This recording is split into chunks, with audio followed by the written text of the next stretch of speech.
வணக்கம்.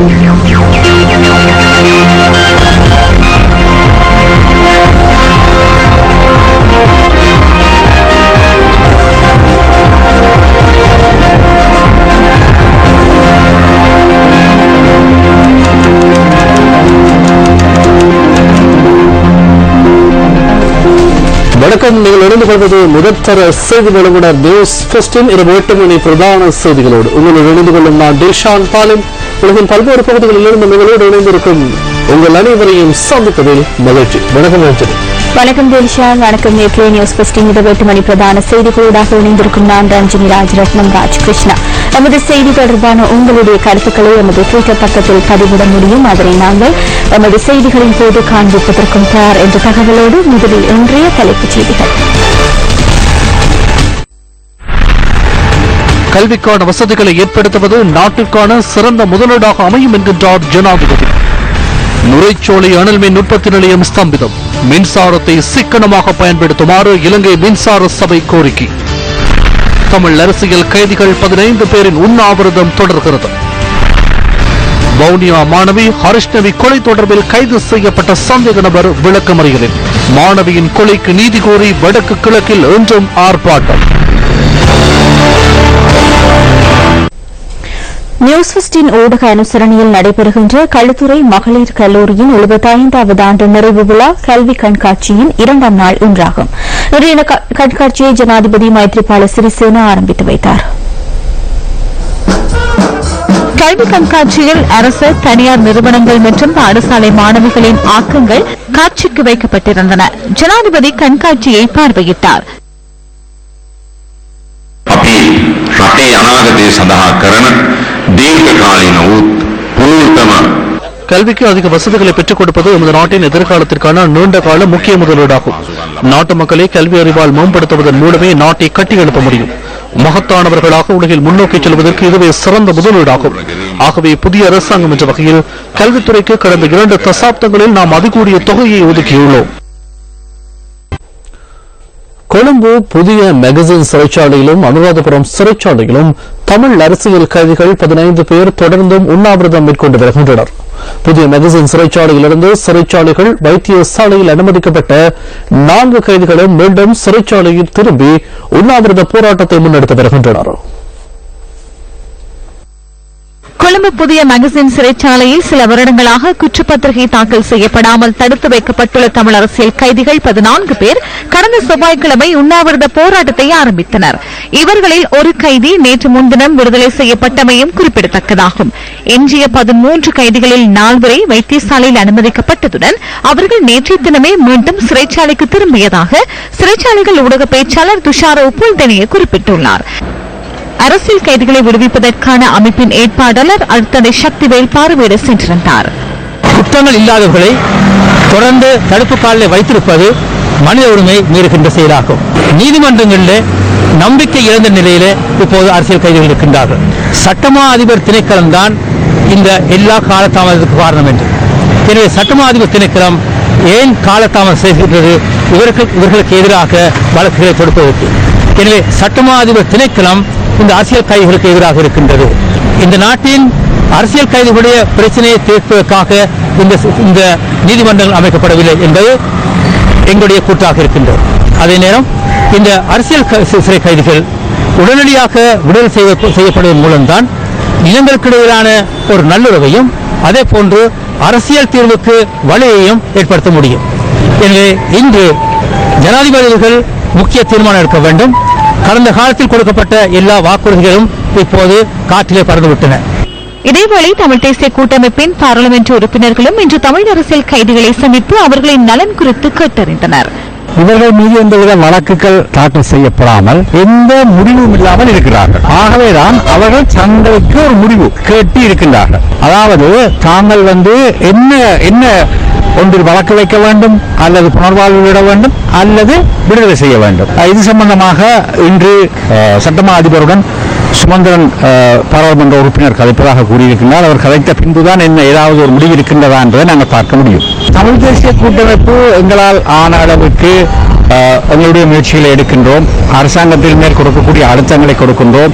இந்த நிலைமை சம்பந்தமாக மிக தெளிவாக கூறியிருக்கின்றோம். தமிழ் சிறை கைதிகள் மாத்திரமல்ல, இந்த காணி பிரச்சனை, இன்று இராணுவத்தால் ஆக்கிரமிக்கப்பட்டிருக்கின்ற காணிகள், காணாமல் போன பிரச்சனைகள், இப்படியாக பல பிரச்சனைகளை நாங்கள் எடுத்துக் கூறுகின்றோம். இந்த பிரச்சனைகள் அனைத்துக்குமே நாங்கள் எதிர்பார்க்கக்கூடிய ஒரு நல்ல தீர்வை இந்த அரசு இன்னும் தரவில்லை. ஆகவே இது எங்களுக்கு ஒரு இக்கட்டான விஷயம். இது சம்பந்தமாக எங்களுடைய தலைவர் சம்பந்தனர் தொடர்ந்து கதைத்துக் கொண்டிருக்கின்றார். சொன்னார், அவர் முயற்சிகள் எடுக்கின்றார். இது முழுக்க அரசிலே தங்கி இருக்கின்ற விஷயம். ஒவ்வொருத்தரும் உடல் ரீதியாக பாதிக்கப்பட்டிருக்கிறார்கள். இது உண்மையிலே ஒரு அரசியல் ரீதியான பிரச்சனை. 10 வருடம் 15 வருடம் 20 வருடமாக இருக்கக்கூடிய இந்த அரசியல் கைதிகள் இன்றைக்கு நாட்டில் யுத்தம் முடிந்திருக்கு. ஒரு சமாதான நல்லாட்சியை கொண்டு வரதுக்கு தமிழ் தேச மக்கள் எல்லாரும் சேர்ந்து இந்த அரசாங்கத்தை கொண்டு வந்திருக்கிறாங்க. ஆகவே ஜனாதிபதி பிரதமர் நேரடியாக தலையிட்டு இந்த பிரச்சனை ஒரு அரசியல் ரீதியாக கைதிகளுக்கு விடுதலை வழங்கப்பட வேண்டும் ஒழிய மீண்டும் வழக்கு விசாரணை 10 வருஷம் 20 வருடம் இருந்த ஆட்களுக்கு திரும்பவும் காலத்தை நீடிக்கிறன்றதை தவிர இது நேரடியாக தமிழ் தேசிய கூட்டமைப்பு அரசாங்கம் இந்த அரசியல் கைதிகளுடைய விடயத்தில் நேரடியாக ஒரு பேச்சுவார்த்தைக்கு சென்று அனைவருக்கும் ஒரு விடுதலை அரசியல் ரீதியாக இந்த பிரச்சனை தீர்க்கப்பட வேண்டும் என்றால் எங்களோட கோரிக்கை. இந்த நாட்டில் நீண்ட காலமாக இருந்த பயங்கரவாத தடை சட்டத்தை நீக்கப்பட வேண்டும் என்று சொல்லி ஐநாவில் அரசாங்கம் அது ஐநா சபையால் வலியுறுத்தப்பட்டிருக்கு. இங்கேயும் பிரதம மந்திரி சொல்லியிருக்கிறார், இந்த பயங்கரவாத தடை சட்டம் காலாவதி ஆகிவிட்டது என்று சொல்லி. ஆகவே பொது மன்னிப்பு வழங்க முடியாது என்று சொல்ற ஐநாவுடைய மனித உரிமை ஆணையாளர் இந்த நாட்டில் இருக்கக்கூடிய பயங்கரவாத தடை சட்டத்தை நீக்க வேண்டும். பயங்கரவாத தடை சட்டத்தை நீக்கப்பட்டால் இந்த அரசியல் கைதிகள் இந்த விடுதலை என்பது அது ஒரு இலகுவாக வெளியே வரக்கூடிய விடயமா இருக்கும். இதேவேளை அனுராதபுரம் சிறைச்சாலையில் தமிழ் அரசியல் கைதிகள் இருவர் ஆரம்பித்த உண்ணாவிரத போராட்டம் இன்று 5வது நாளாகவும் தொடர்கின்றது. உண்ணாவிரத போராட்டத்தை கைவிடுமாறு இந்த கைதிகளிடம் கோரிக்கை விடுக்கப்பட்ட போதிலும் அவர்கள் அதனை நிராகரித்ததாக சிறைச்சாலைகள் ஊடக பேச்சாளர் தெரிவித்துள்ளார். சட்ட நடவடிக்கைகளை துரிதப்படுத்தி தம்மை விடுதலை செய்யுமாறு வலியுறுத்தியே தமிழ் அரசியல் கைதிகள் மீண்டும் உண்ணாவிரத போராட்டத்தில் ஈடுபட்டு வருகின்றனர். வவுனியா உக்குளங்குளம் பகுதியில் 13 வயது மாணவி கங்காதரன் அரிஷ்ணவி வன்புணர்வுக்குட்படுத்தப்பட்டு கொலை செய்யப்பட்ட சம்பவம் தொடர்பில் கைது செய்யப்பட்ட சந்தேக நபர் மார்ச் மாதம் 11ஆம் தேதி வரை விளக்கமறியலில் வைக்கப்பட்டுள்ளார். சந்தேக நபர் இன்று வவுனியா நீதிவான் நீதிமன்றத்தில் ஆஜர்படுத்தப்பட்ட போது இதற்கான உத்தரவு பிறப்பிக்கப்பட்டுள்ளது. மாணவி கங்காதரன் அரிஷ்ணவி கடந்த 16ஆம் தேதி வீட்டில் தூக்கில் தொங்கிய நிலையில் சடலமாக மீட்கப்பட்டிருந்தார். இவர் பாலியல் வன்புணர்வுக்குட்படுத்தப்பட்டதன் பின்னர் கழுத்து நெரித்து கொலை செய்யப்பட்டு சடலம் தூக்கில் தொங்கவிடப்பட்டமை பிரேத பரிசோதனையில் உறுதி செய்யப்பட்டது. இதனைத் தொடர்ந்து வவுனியா போலீசார் முன்னெடுத்து வந்த விசாரணையின் போது கிடைத்த தகவலுக்கு அமைய சுருதியின் அயல் வீட்டில் வசித்து வந்த 35 வயதான ஒருவர் சந்தேகத்தின் பேரில் கைது செய்யப்பட்டதாக போலீஸ் ஊடக பேச்சாளர் உதவி போலீஸ் அத்தியட்சகர் ருவான் குணசேகர தெரிவித்தார். விசாரணைகளை அடுத்து சந்தேக நபர் இன்று வவுனியா நீதிவான் நீதிமன்றத்தில் ஆஜர்படுத்தப்பட்டார். இதன்போது சந்தேக நபரை எதிர்வரும் 11ஆம் தேதி வரை விளக்குமறியலில் வைக்குமாறு வவுனியா நீதிவான் TLA மனாஃப் உத்தரவு பிறப்பித்துள்ளார்.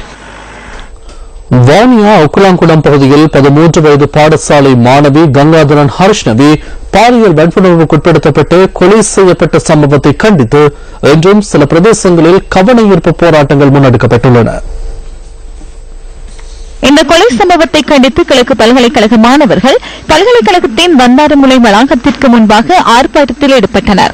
சிறுமி வன்புணர்விற்கு உட்படுத்தப்பட்டு கொலை செய்யப்பட்டமையை கண்டிக்கும் வகையிலான பல்வேறு வாசகங்கள் அடங்கிய ஸ்லோகங்களை ஆர்ப்பாட்டத்தில் ஈடுபட்ட மாணவர்கள் ஏந்தியிருந்தனர்.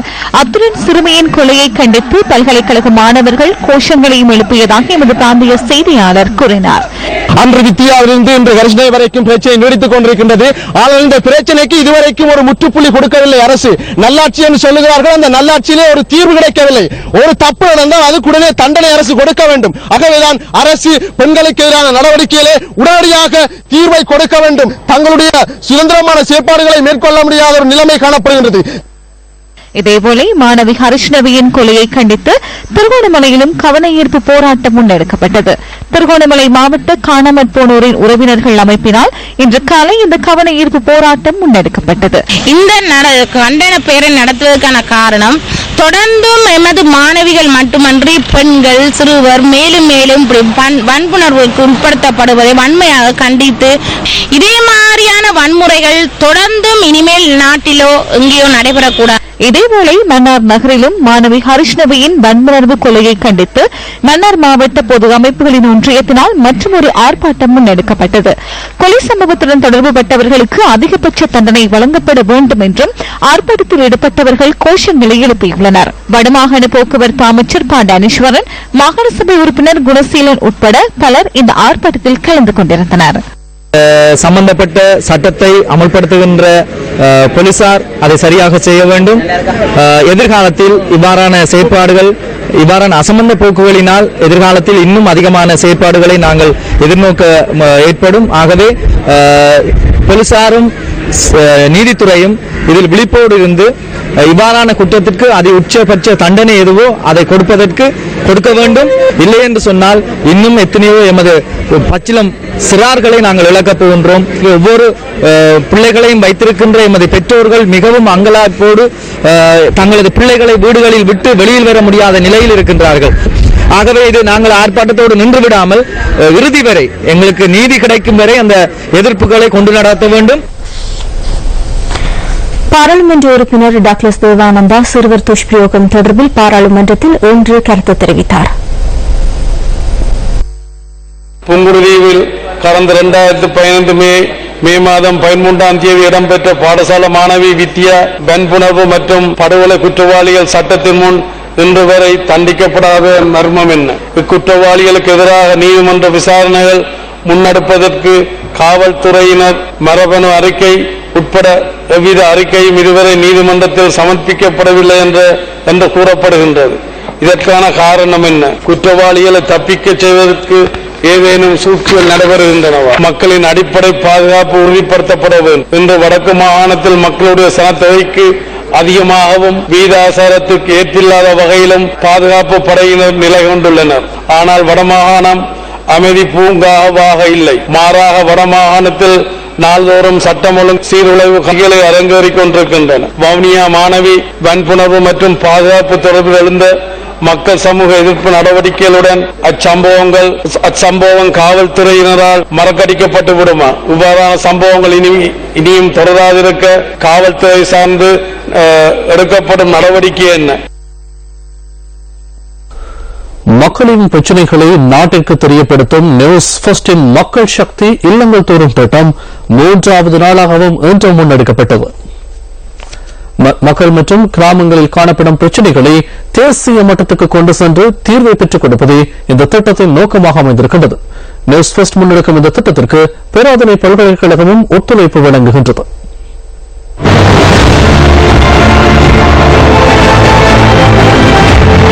வடக்கு, வடமேல் மற்றும் ஊவா மாகாணங்களில் பின்தங்கிய கிராமங்களில் நியூஸ் ஃபர்ஸ்ட் ஆரம்பித்த மக்கள் சக்தி இல்லங்கள் தோறும் திட்டம் இன்று முன்னெடுக்கப்பட்டது. வடமாகாண மக்களின் பிரச்சனைகளை வெளிக்கொணரும் நோக்கில் நியூஸ் ஃபர்ஸ்ட் குழுவினர் இன்று யாழ் சுன்னாகம் பகுதியில் உள்ள இல்லங்களை நாடி சென்றனர். எமது குழுவினர் காங்கேசன் துறை, மயிலட்டி வடக்கு, கலைமகள் மகாவித்தியாலயத்துக்கு சென்று அங்கு நிலவும் பிரச்சனைகளையும் ஆராய்ந்தனர். காங்கேசன் துறை அதி உயர் பாதுகாப்பு வலயம் ஸ்தாபிக்கப்பட்ட காலத்தில் அந்த பகுதியில் இருந்து வெளியேற்றப்பட்ட குடும்பங்களைச் சேர்ந்த 207 மாணவர்கள் இந்த பாடசாலையில் கல்வி கற்று வருகின்றனர். இவர்கள் இன்றும் தற்காலிக முகாம்களிலே வசித்து வருகின்றனர். 200 மாணவர்களை கொண்ட இந்த பாடசாலையில் 19 ஆசிரியர்கள் கடமையாற்றுகின்றனர். குறிப்பாக மேல்குடியேற்றப்பட்ட சபாபதி பிள்ளை முகாம் மற்றும் கண்ணகி முகாமில் உள்ள 200 மாணவர்களும் இந்த பாடசாலையில் கல்வி கற்கின்ற அதே வேளை எவ்வித அடிப்படை வசதிகளும் அற்ற நிலையில் வெறும் தகர கொட்டில்களில் இந்த மாணவர்கள் தங்களுடைய கல்வியினை முன்னெடுத்து செல்கின்றனர். ஆகவே எதிர்காலத்தை நிர்ணயிக்கக்கூடிய இந்த மாணவர்களின் ஒரே எதிர்பார்ப்பாக காணப்படுவது தங்களின் சொந்த இடங்களுக்கு மேல்குடியேற்றி தங்களுக்கான நிரந்தர பாடசாலையும் தேவையான கல்வி வசதியையும் ஏற்படுத்தி தருமாறு இந்த மாணவர்களினதும் ஆசிரியர்களினதும் வேண்டுகோளாக காணப்படுகின்றது. டெஸ்டுக்காக மயிலிட்டி கலைமகள் வித்தியாலய வளாகத்திலிருந்து ராசலிங்கம் ரவிரகு. யாழ்ப்பாணத்துக்கு சென்றுள்ள எமது மற்றொரு குழுவினர் வடமராட்சி பகுதியில் உள்ள இல்லங்களுக்கு சென்று மக்களின் பிரச்சனைகள் குறித்து ஆராய்ந்தனர்.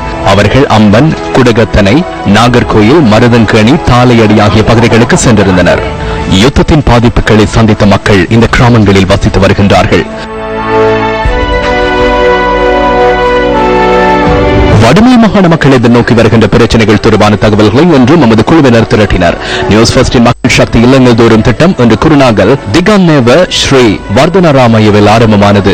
அதிகாரிகள் கரிசனை கொள்ள தவறிய திகான்னேவ, முதலியாவ, ரம்படவெவ, பலகோல் ஆகிய கிராமங்களுக்கு நமது குழுவினர் சென்று மக்களை சந்தித்தனர்.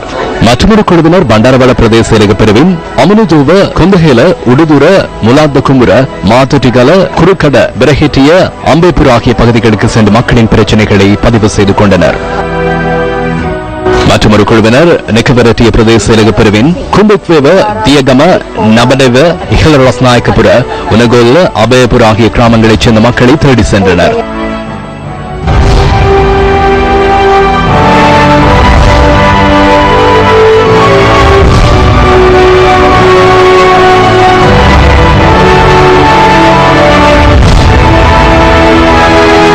மாகாண மக்களை சந்தித்து அவர்கள் எதிர்நோக்கும் பிரச்சனைகள் குறித்து கேட்டறிவதற்காக இன்று எமது குழுவினர் பண்டாரவள மக்குலெல்லு கிராமத்துக்கு சென்றிருந்தனர்.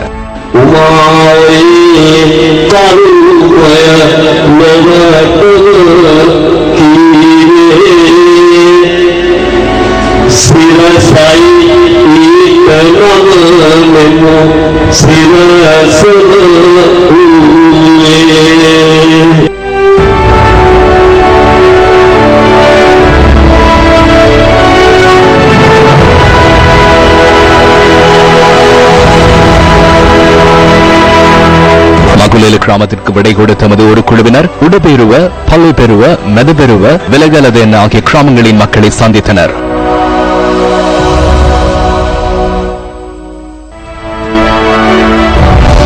25 மாவட்டங்களையும் உள்ளடக்கும் வகையில் நாடளாவிய ரீதியில் முன்னெடுக்கப்படுகின்ற மக்கள் சக்தி இல்லங்கள் தோறும் திட்டத்துடன் பேராதனை பல்கலைக்கழகமும் கைகோர்த்துள்ளது. எதிர்வரும் மார்ச் மாதம் 18ஆம் தேதி வரை உங்கள் பிரச்சனைகளை கேட்டறிவதற்காக உங்கள் இல்லங்களை நாடி வருவதற்கு நியூஸ் ஃபர்ஸ்ட் தயார்.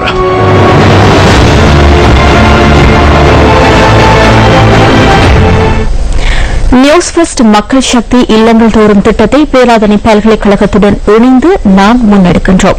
இலங்கையில் பொறியியல், அரசியல், பொருளாதார மற்றும் சமூக மாற்றத்திற்காக தொழில்சார் நிபுணர்களையும் புத்திஜீவிகளையும் உருவாக்கிய பல்கலைக்கழகமே பேராதனை பல்கலைக்கழகம். உலக பிரசித்தி பெற்ற பேராதனை பல்கலைக்கழகம் ஆரம்பிக்கப்பட்டு 84 வருடங்கள் பூர்த்தியாகின்றன. நாட்டில் உயர்கல்வியை கற்பதற்கான வாய்ப்பை பெற்ற இளைஞர் யுவதிகளுக்காக வெளி மாவட்டத்தில் 1942ஆம் ஆண்டு முதலாவதாக பேராதனை பல்கலைக்கழகம் முதல் ஆரம்பிக்கப்பட்டது.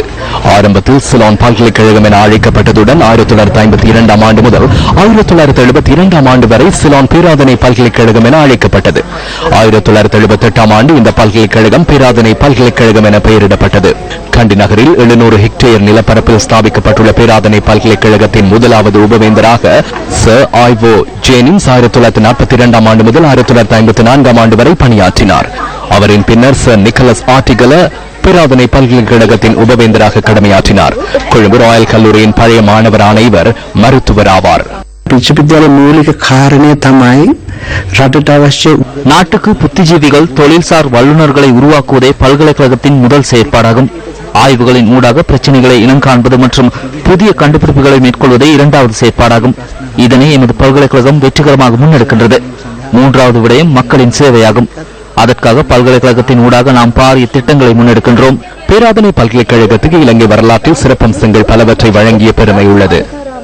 சிங்கள நாடக கலைத்துறையில் முன்னோடியான பேராசிரியர் எதிர்வீர சரச்சந்திரவின் பெயரில் இன்றும் பேராதனை பல்கலைக்கழகத்தில் கலாசார மண்டபம் ஒன்று உள்ளது. நிகழ்காலத்தில் 9 பீடங்களில் மாணவர்களுக்கான கல்வியை போதிக்கும் பேராதனை பல்கலைக்கழகத்துடன் இணைந்து நியூஸ் ஃபர்ஸ்டின் மக்கள் சக்தி இல்லங்கள் தோறும் திட்டம் ஆரம்பிக்கப்பட்டுள்ளமை குறிப்பிடத்தக்கதாகும். யாழ் வடமராட்சி கிழக்கில் முன்னெடுக்கப்படவுள்ள கடல் நீரை நன்னீராக மாற்றும் திட்டத்திற்கு எதிர்ப்பு தெரிவித்தும் பிரதேசத்தில் அபிவிருத்தி பணிகளை முன்னெடுக்குமாறு வலியுறுத்தியும் இன்று ஆர்ப்பாட்டம் நடத்தப்பட்டது. காலை தலையடி கடற்கரையில் ஆரம்பமான ஆர்ப்பாட்ட பேரணி மருதங்கேணி பிரதேச செயலகம் வரை முன்னெடுக்கப்பட்டது. வடமராட்சி கிழக்கு பகுதியில் 6000க்கும் மேற்பட்ட குடும்பங்களைச் சேர்ந்த சுமார் 15,000 பேர் வசித்து வருகின்றனர். சுனாமியாலும் யுத்தத்தாலும் பெரும் இழப்புகளை சந்தித்த வடமராட்சி கிழக்கு பகுதி தொடர்ந்து புறக்கணிக்கப்பட்டு வருவதாக இன்றைய ஆர்ப்பாட்டத்தில் கலந்து கொண்டவர்கள் சுட்டிக்காட்டினர். மக்களின் கருத்துக்களை கேட்டறியாமல் முன்னெடுப்பதற்கு திட்டமிடப்பட்டுள்ள கடல் நீர் சுத்திகரிப்பு திட்டம் காரணமாக மீன்வளம் அழியக்கூடிய அபாயம் உள்ளதாக மக்கள் சுட்டிக்காட்டுகின்றனர். எங்களுக்கு பிரச்சனை வச்சு கொண்டாந்து இருக்கிறோம். ஒன்றுக்கும் துணை போகக்கூடாது. எங்கள கடல் எங்களுக்கு வேணும். சரியோ, எங்கள தண்ணி எங்களுக்கு வேணும். எங்களுக்கு மீன் வேணும். நாங்கள் இதை நம்பித்தான் இருக்கிறோம். சுன்னாகம் பகுதியை அண்மித்து பலாலை கடற்பரப்பு அமைந்துள்ள போதிலும் அங்கு இந்த திட்டத்தை முன்னெடுக்காமல் வடமராட்சி கிழக்கில் முன்னெடுப்பதற்கு மேற்கொள்ளப்படுகின்ற முயற்சிகள் சந்தேகத்துக்கு வித்திடுவதாகவும் அவர்கள் தெரிவித்துள்ளனர். உண்மையிலே இதயம் இழந்தவன் வீதிக்கு வருவான் என்ற நோக்கத்தோட நமது மக்கள் எல்லாம் இழந்த நிலையிலும் இன்றைக்கு வீதிக்கு வந்திருக்கிறார். காரணம், இந்த கடல் நீர் நன்னீராக்கும் திட்டத்தை உடனடியாக நிப்பாட்ட வேண்டும். இந்த கடல் நீர் நிச்சயமாக எங்கள் மக்களுடைய வாழ்வாதாரத்தை முற்றுமுழுதாக சிதறடிக்கும். ஆகவே எங்களுடைய இந்த மக்களுடைய கோரிக்கை, இந்த மக்களுடைய நியாயப்பாட்டை புரிந்து கொண்டு சம்பந்தப்பட்டவர்கள் உடனடியாக இந்த வேலை திட்டத்தை இடைநிறுத்திக் கொள்ளுங்க. இந்த பாதைகளில் எங்கள் மக்களை இந்த வீதி குண்டும் குழியுமாக இருக்கின்ற இந்த 30 ஆண்டு 40 ஆண்டுகளாக கைவிடப்பட்ட வீதிகளை புனரமையுங்கள். ஆர்ப்பாட்டத்தில் ஈடுபட்டவர்கள் யாழ் மாவட்ட அரசாங்க அதிபரிடம் கையளிப்பதற்காக மகஜர் ஒன்றையும் மருதங்கேணி பிரதேச செயலாளரிடம் கையளித்துள்ளனர். அரசியலமைப்பு சீர்திருத்தம் தொடர்பான மக்களின் யோசனைகளை கேட்டறியும் குழுவின் மட்டக்களப்பு மாவட்டத்திற்கான 2ஆம் நாள் அமர்வு இன்று நடைபெற்றது. மட்டக்களப்பு மண்முனை வடக்கு பிரதேச செயலகத்தில் இந்த குழுவின் அமர்வு இடம்பெற்றதுடன் அரசியலமைப்பு சீர்திருத்தம் தொடர்பிலான மக்களின் கருத்துக்களும் பதிவு செய்யப்பட்டன. இன்றைய அமர்வில் பொதுமக்கள், சிவில் அமைப்புகளின் பிரதிநிதிகள் உள்ளிட்ட பலர் கலந்து கொண்டு அரசியலமைப்புக்கான தங்களின் யோசனைகளை பதிவு செய்ததாக எமது பிராந்திய செய்தியாளர் கூறினார்.